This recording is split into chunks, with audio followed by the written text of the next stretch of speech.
How's it going, everybody? Bryan Alvarez here on Wrestling Observer Live. We are here every day, Monday through Friday, noon Pacific, 3 Eastern, Sunday, 3 Pacific, 6 Eastern. Well, it's Wednesday here on this show, and we got a lot to talk about. And, we've got news and everything like that, but as usual, what is everyone talking about here today? What feedback have I gotten today? Well, it's all about Joe Gacy and Bron Breakker. So we do have to talk about that. It was monstrously stupid. But, I had people saying it was WCW caliber, et cetera, et cetera. I mean, how short people's memories are. I mean, there's stuff with The Fiend, there's stuff with Alexa Bliss, way worse than this. But, it's a low bar. So it was horrible. We'll tell you about that here today. And also, AEW Dynamite tonight with a big announcement by Tony Khan. What is the big announcement? Well, Tony Khan did an interview, and Barstool Sports interview, and he talked about a bunch of things, including the possibility of a combined AEW Ring of Honor event. So we'll see what the event... We'll see what the announcement is tonight. NBA playoffs affected Raw, as they've affected everything. And boy, did they smash Raw on Monday night. The final segment of the show was just under 1.4 million viewers. It was in the 1.3 million range. Now, of course, before people go, Cody, but Cody was also in the highest rated thing on the show. So this is not an issue with Cody. It's an issue with the NBA playoffs, Better Call Saul, and the fact that this show is 3 hours long. We'll tell you about that. GCW lawsuit, Casey Catanzaro's her new name, and an interview that she did about that name. And we've got the stipulations for the Taichi Shingo King of Pro Wrestling title match. I think it might have been on the Dave show. Dave said, Shingo, he doesn't need to be doing any weird stipulations. Wrong. Wait till I get a load of these. Back in a moment with more Observer Live. Back in the show, Bryan Alvarez here, Wrestling Observer Live. Mike Sempervive, also of WrestlingObserver.com. Who watched NXT 2.0 last night? Raise your hand. Huh? Anybody? Oh, man. That Joe Gacy, Bron Breakker deal. I got over a dozen emails in the span of about 10 minutes when that show ended about how preposterous this was. And for those of you that didn't see it, I mean, Bron Breakker has stolen the Hall of Fame ring of Rick Steiner, who is now confirmed to be the father of Bron Breakker. So Bron's running all over trying to find this ring, and first we've got Joe Gacy, video walls everywhere, him going, and then they go backstage, and they literally did the thing from WCW where Bron Breakker looks in the mirror and Joe Gacy's behind him, and he spins around and there's no Joe Gacy. Somehow there's a hall of mirrors in the NXT. I don't know what that's all about. And then later, the whole show, he's looking for Joe Gacy. And so finally in the show, Joe Gacy shows up, and he's up in the thing. What do they call that? The nest. Whatever bird's nest or whatever. Cat bird, yeah. So he's up in this nest, and he goes, I'm here. It's like Bron Breakker's so angry that he starts storming up to the crow's nest. Starts storming up to the crow's nest, and Joe Gacy goes, hold on a second, buddy. Calm down. So you'll never guess what Bron Breakker does. He calms down. So Joe Gacy says, I know you really want this ring, but I'm going to make you a deal. No tricks, he says. He goes, I will give you this ring back, and all I ask is that you give me a championship match in 2 weeks at NXT, Busted Open or whatever it's called. Spring Breaker? Spring Break In or something. So Bron Breakker goes, all right, you're on. So the tension has been lifted. So Joe Gacy takes the ring off. He puts it down the shirt of Bron Breakker, and then they They look at each other. And then Joe Gacy says, I don't even remember. None of this matters. Some dumb line, he goes, I got one other thing, and then he shoves Bron Breakker. You got to take a leap of faith. Yeah, leap of faith. Bron Breakker falls off the crow's nest. You just see him, he disappears off screen. And then you hear clang, and then... You missed the announcer going, the only sound from the announcer, "Ooh!" And then from there is bizarre. I'm like 99.9% sure. From that point forward, it's all pre-tape. Because you never see the crowd again.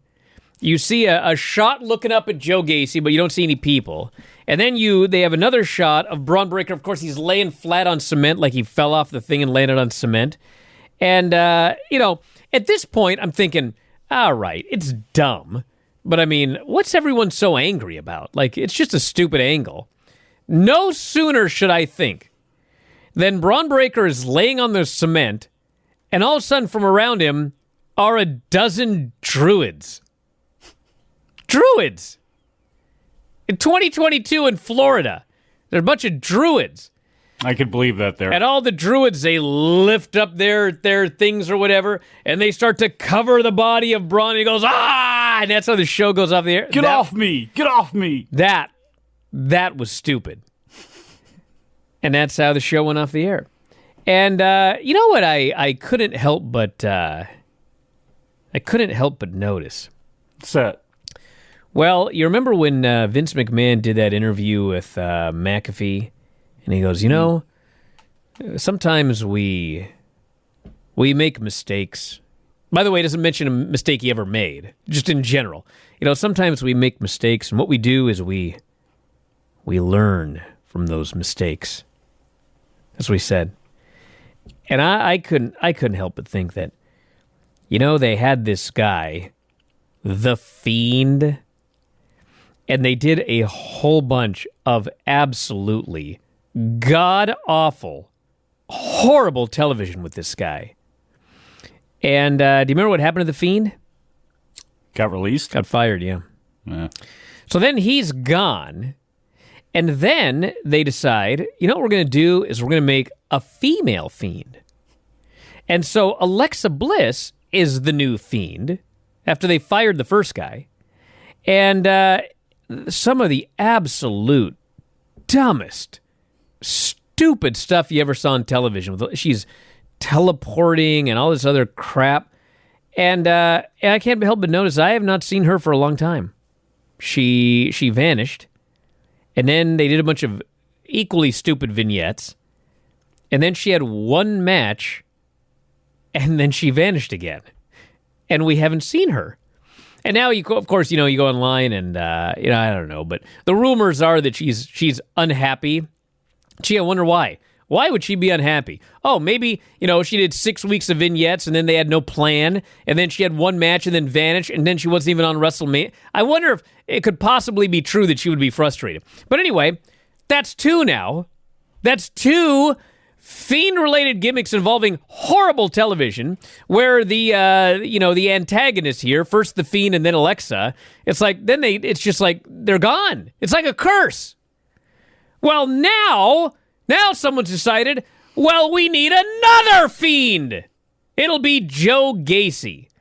He'll laugh and he'll teleport and he'll be in mirrors even though he's not there. And I'm like, bro, how many times are we going to do this stupid crap and not figure out that it sucks and that nobody wants to see the individuals involved? They never get over. And it's like they're cursed when they get strapped with this stupid... How many times do we have to do this? Am I wrong? Forever. Because they make movies. And no, they don't make movies. This is what they say. This is what they believe. This is what Vince believes. And come on. Look, the cinematics, all the things that we've gotten. Vince loves this stuff. And sometimes when it hits, it's really good. Other times, it's not. And to be honest, it hasn't hit all that often for me, no matter who is doing it, whether it be Alexa Bliss or Bray Wyatt or now Joe Gacy.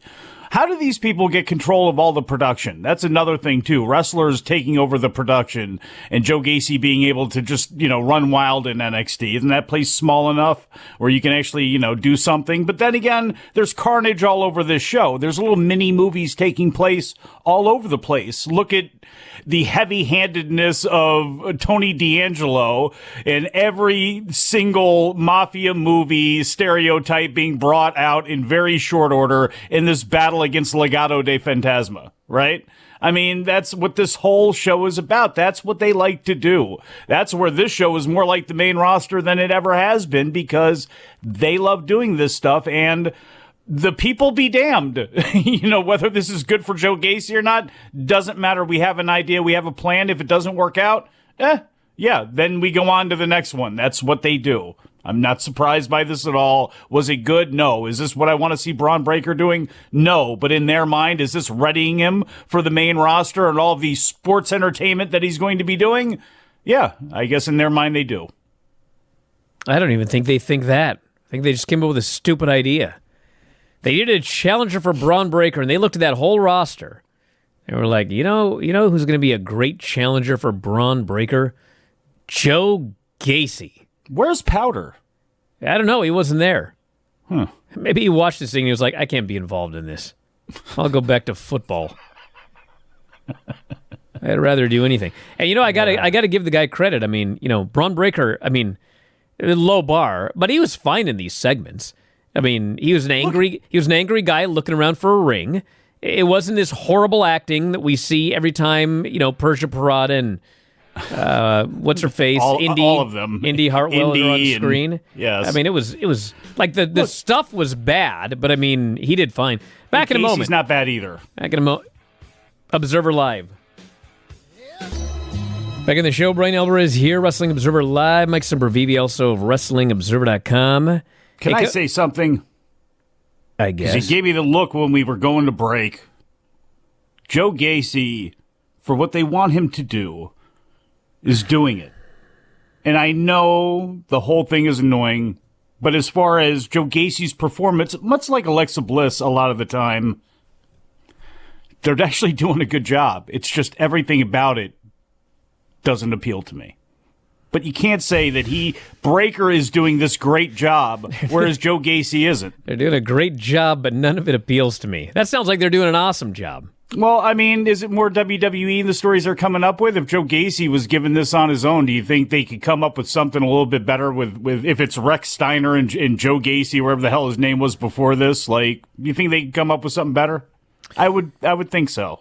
A combined AEW Ring of Honor event may happen one day if it makes sense, according to the owner of both companies. Didn't we just see that? It was Battle of the Belts. Well, sort of. What do you mean, sort of? It was totally a combined AEW Ring of Honor. Combined. They had one match on a 3-match card. It's not a combined banger of a card. We had Ring of Honor matches. Christmas. We had AEW matches. We had an AEW star with a Ring of Honor belt. I mean, no, you can't get more AEW Ring of Honor than that. Oh, you mean the Terminus champion? No, I'm talking about what's his face? Wheeler, who is the pure champion of Ring of Honor. You already forget about that? Wheeler Yuta is purely a champion of Ring of Honor. Oh, my God. So he says that maybe one of these days there will be a combined show, everybody. Will New Japan We'll have be to there? wait and see. That's the question. A try show. That's what we're all looking for. All this banter about what this thing is going to be tonight. The Briscoes here, by the way, so don't blame me. With competition from the NBA playoffs, Raw dropped to its lowest total viewership number since the end of football season. 1.65 million viewers overall. 0.47 in 18 to 49, 0.32 in 18 to 34. Major key was a big drop in Hour 3 caused by the Golden State Warriors, the best drawing team left in the playoffs versus Denver Nuggets game. Did 3.22 million viewers and 1.08 in 18 to 49. Toronto Raptors, Philadelphia 76ers against the first 2 hours, 2.74 million and a 0.96 in 18 to 49. 23rd biggest first to third hour drop in history. A lot of other stuff here. We had a guy yesterday that did say that obviously there was NBA competition, but I think it was a debut of the final season of Better Call Saul. He accurately predicted it would be going head-to-head starting in hour 2 and was going to kill Raw. And if you look at the quarter hours for Raw, the first hour was very, very stable, downright totally fine. And then that second hour plunged, and the third hour plunged even further. 1.80 million for the first hour, 1.69 million for the second hour, 1.46 million for the third hour, 1.38 million, I believe, for the final quarter. Ooh. So that show fell off a cliff there. And actually, Brandon Thurston has got the quarter hours here, because I know that everyone's going to freak out about Cody, blah, blah, blah.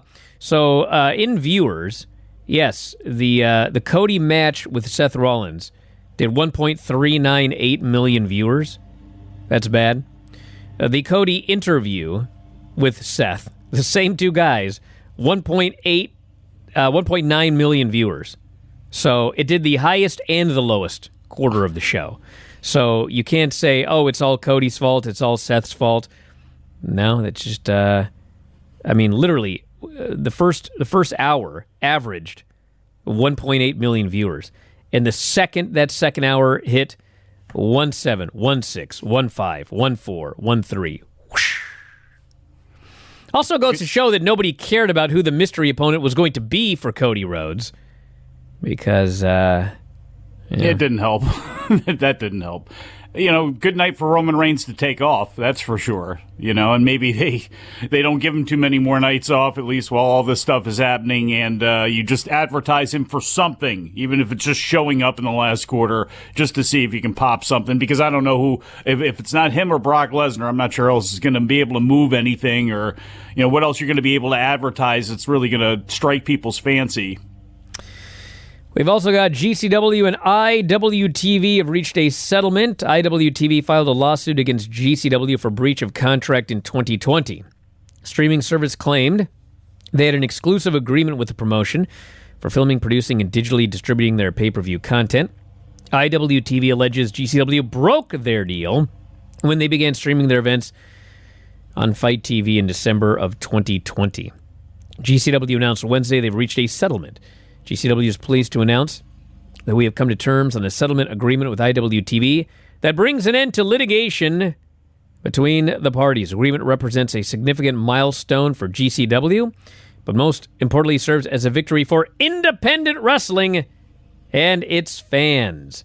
Statement continues to say, as part of the settlement, GCW will produce a series of 8 live events to be streamed on IWTV that will be titled the Settlement Series. The Settlement Series. I like it. Hey, make some hay out of it. You're both going to make money, whatever it's going to be. And you're probably going to get some pretty good matches. Some IWTV, their last couple of champions, you fought Orange Cassidy for that title. Wheeler Yuta was, I'm not sure who's got it now, if Yuta still does or not. I've kind of lost track of it. But, that's actually not a bad thing. I would love to see every once in a while, maybe on WrestleMania weekend, All Out weekend, something like that. IWTV having that type of thing with all the promotions that they have under their umbrella, to have kind of a series like that against, the Defies or whoever it is that's not under their umbrella. It's not a bad idea. It would probably work out pretty well for both sides. I'm more talking about calling it the Settlement Series. Why? Well, I remember, it's obviously a little bit different, but are they mowing your walls? They're actually, the size of these machines for the lots it's insane. Anyway, I remember when, I don't know if you guys remember the COVID-19 pandemic. Heard of it. Shut down the world. But everything shut down around here about the second week of March of 2020. And there had been there's a gym around here that was running a kids camp. And it was going to be the end of March, 2 weeks after things had started to shut down. And they renamed it Outbreak Camp 2020. Didn't do very well. That worked out for him, yeah. It was a poor choice of a camp name. Casey Catanzaro's been given a new ring name. Now, listen, everybody. Listen to me, okay? Listen. I am politely asking that before you completely ridicule this, you can go and watch the video for yourself. Maybe it'll be better than when I read what she said. In a video uploaded after this week's NXT, it was confirmed that Catanzaro is now going by the name Katana Chance. Should have been like Kanata Chance. Chance and Kaden Carter will face Yulissa Leone and Valentina Feroz on NXT next Tuesday. Both teams are looking to challenge Toxic Attraction. She said, and I quote, "Everyone knows me as Kacy Catanzaro, and that is me. But there are parts of me that people have not seen, except maybe Kaden, where I get to do what I want. And that's like shooting back straight whiskey and letting loose. And Kaden isn't the only one that can party and shake a little something. That is Katana Chance. And that is the energy that I'll be bringing to NXT from now on." Wasn't that the Kacy Catanzaro gimmick? Remember they went out and they drank and they partied and they went to festivals all the time? That was the storyline. So that's her new name. And by the way, if anybody actually did watch NXT 2.0, I was not paying good enough attention, but Raul Mendoza was on the show. Mm-hmm. Did they mention that he had a new name, or did they just start calling him his new name? Because I think they just started calling him his new name. They were like, hot tag to Del Toro. And I was like, Benicio Del Toro's here. So, they started That's a big star. Last week. They started calling him that last week. They did? Yes, they did. I was paying great attention. He was the only one whose name they announced and was planted on him, so yeah. Yeah, they did. It's funny, and these people are right. So, every time Gunter comes out, the fans chant Walter. Mm-hmm. Well, they had no problem with Del Toro. I guess they like that name better. They had a big cool Del Toro chant when Raul... So they didn't get angry about that one. But they definitely got angry that Walter was now Gunther. But it's okay to call the guy Del Toro, apparently. I don't know how these fans think. I can't figure it out.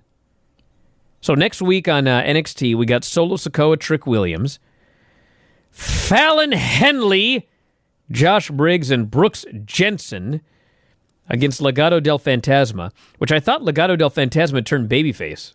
That's what I got out of the show last night, but guess not.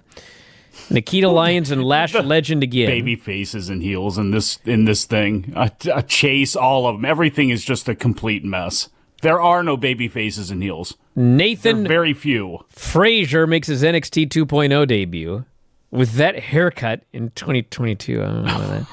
And Katana Chance and Kaden Carter will face Yulissa Leone and Valentina Feroz, unless they get new names. That's possible. We're going to talk about the King of Pro Wrestling stip after the break, and then NXT 2.0 and more. Observer Live.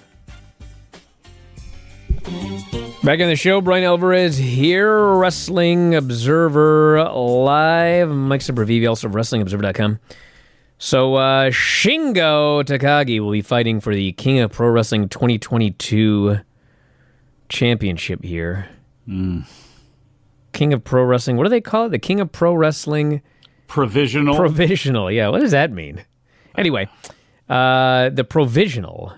That's a big word. What does that mean, everybody? The King of Pro Wrestling provisional title. What is being provisioned? Anybody? Nobody? Do they even know?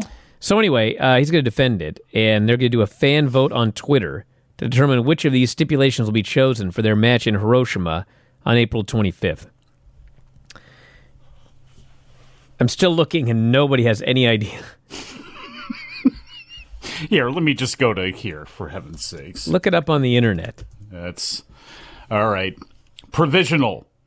Arranged or existing for the present, possibly to be changed later. Well, I guess it is provisional because it's 2022, so that's... Also here, relating to the unofficial wings of the Irish Republican Army and Sinn Féin, established in 1969 and advocating terrorism. Yeah, I don't think it's going to happen. I don't think they do that anymore, though. So this person says it's basically temporary. Yeah. It is? Well, it makes sense. It's been going on for years now. Yeah, but I guess it's the rule changes, which also have now been going on for a long time, and I'm sure you love this. I think it sucks. I hate this. Well, anyway, I love Toru Yano. I think it's great, but it does nothing for me. He won the trophy. Shut up. You're an idiot. Okay, so Taichi has proposed a 30 count. Oh, God. See? This one involves math. So it's a 30 count match where the first wrestler to get a combined 30 count on their opponent in pinfall attempts throughout the match is declared the winner. Do you realize that you would have to get 15 2 counts on Shingo to make this work? Dude, fans get confused. Like, if you go north of 10, if you're punching somebody in the corner, there needs to be a big clock on the screen or something like that. And then the other one, Taichi, that's Taichi's suggestion. Takagi has proposed, quote, a Takagi-style 3 falls match. The first to 3 falls is the winner, but rather than being best 3 out of 5, a competitor must get first a 1 count, then a 2 count, and then a 3 count. So whoever gets a 1 count first, that's the first fall. Whoever gets a 2 count next is the second fall, and then the winner must get a 3 count for the third fall. Hey, Brian, you remember all those legendary matches where they would have amateur rules where it would be like Mike Rotundo and Jimmy Garvin, you have to pin somebody for a 1 count? Yeah. No, see, do you really, though? Nobody really does. Well, no one does. Why are you bringing this back? Bro, why are you doing that and having a 2 count for 2 and then you beat the guy with a 3? Here's the bigger issue, okay? I don't know if you guys are aware of this or not, but it's 2020, which means that there has been professional... It's 2022, Brian. The point is the decade. The point is there has been wrestling in this country going on 140 years, and probably even further back than that, because they did wrestling matches during the Civil War. But the fact of the matter is, yes, if no one in 140 years has done a match under these stupid rules, there's probably a reason for that. There's a reason that it took 120 years for some idiot to come up with a reverse battle royal. Because it's stupid. Should we talk about NXT? Tell me how this works for you. Actually, you know what? I do want to see one more King of Pro Wrestling Championship defense by Toru Yano. Just one more. And you know who I'd like to see in that match? Filthy Tom Lawler. So he can end this all for good and become the Rat King. So NXT opened up with Elton, Prince, and Kit Wilson. This was a busy show. Pretty deadly. They're the new tag team champs. They did a promo. And then Drake and... They're not the grizzled young vets anymore. They just have one name dropped each. It. Yes, it's Drake and Gibson. They literally lost their team name and half of their names. So Drake and Gibson come out, and they won a championship match. Then Elektra Lopez, who actually still has a first and last name, she comes out. And there's a big brawl, and Pretty Deadly runs away. And like I said, Legado del Fantasma told Babyface on this show, but apparently they're not. And then Braun Breaker comes out, and we have the beginning of this stupid stuff with Joe Gacy and his laughing. We have Tiffany Stratton versus Sarai. And Tiffany beat her clean in the middle, twisting Vader Bomb off the middle rope. Match was fine. On that. 3 weeks. I mean, yeah, they had a lot of time to work on it. Sarai is really good, but she looks like a star. Tiffany Stratton looks like a WWE main roster star. How long it takes for them to pull her up there when she should probably have a lot more seasoning, who knows? But it's probably going to be sooner rather than later. We have Pretty Deadly. They show up, and Indy Hartwell and Persia Parada there, and they're hitting on them, and then Hartwell and Parada won a match. And they're like, oh, man, I can name the place. But then they reveal the match is actually with Dexter Lumis and Duke Hudson, and Pretty Deadly doesn't want the match, but we get the match for later. Grayson Waller does an interview. He has broken up with Sangha after what happened. And Sangha shows up and chases Grayson Waller. They have a match, and believe it or not, Grayson Waller pins Sangha with his move. So for those of you keeping track, Sangha has never won a single match in NXT. Big Giant, he's lost every single match he's ever had, and he lost another one here. And my guess is that Sangha and Veer are going to end up a tag team on Monday Night Raw. And for those of you that have not seen Sangha, Let me describe Sangha. Yes. He's Braun Strowman. But he's a lot smarter because Braun Strowman's an idiot. But Sangha, they dress him exactly the same. Literally, he's got the same pants. He's got the same boots. He's got the same singlet. He's got the same ponytail. He's got the same beard. I mean, literally, I swear to God, you'll never not see it. He looks exactly like Braun Strowman, but he's younger and smarter. So now he's going to the main roster, and the other guy is working at a taco festival. We had a vignette with the former Roxy, who's now Roxanne Perez, and she is challenged by Toxic Attraction, and that led to a match later, which was a good match. Legado del Fantasma versus, those two guys. With the hair? Drake and Gibson. Well, one has hair, I guess, yeah. Yeah, they had a good match, and Legado del Fantasma won, and that was that. Can you imagine if they just would have let them be wrestlers and you put Legado and the Grizzled Young Vets and you kept Bartel and Eichner together and you just brought all of them up to the main roster? We wouldn't have to see Street Profits and Usos and RK Bro over and over again. And for Randy Orton's sake, he'd have somebody else to work with besides the Street Profits, who he seems to be getting tired of. We had Carmelo Hayes and Santos Escobar. Okay, listen, everybody. Listen, okay? Santos Escobar is he's really good, and Carmelo Hayes is good.